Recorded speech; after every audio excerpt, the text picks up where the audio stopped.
បាទក្រុមហ៊ុនពីក្តារ Japan Direct សូមជម្រាបសួរបងប្អូនបាទនេះសុទ្ធសឹងតែជាប្រភេទអីវ៉ាន់ទឹកដែលយើងនាំចូលផ្ទាល់ពីជប៉ុនមកតែម្ដងបាទមានម៉ាស៊ីនភ្លើងម៉ាស៊ីន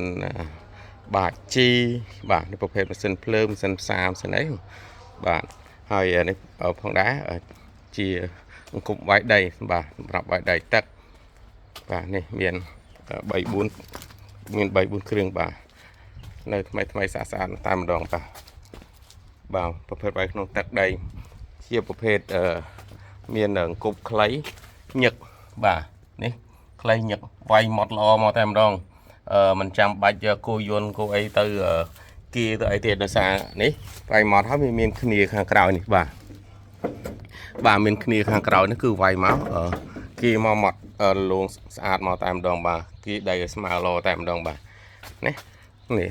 បាទគ្នាដីមកនេះគឺស្អាតមកតែម្ដងបាទនោះគឺកាត់ស្មៅបាទ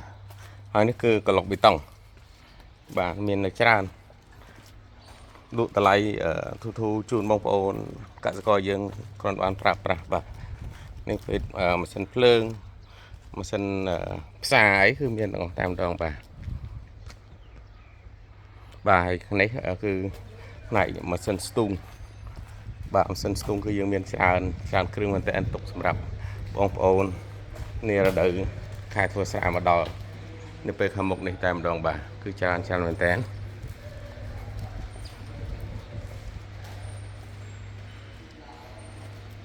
បាទហើយនៅខាងក្នុងទៀតក៏មានច្រើនដែរបាទមានឡសងូតស្រូវមានអីច្រើនមកតែម្ដង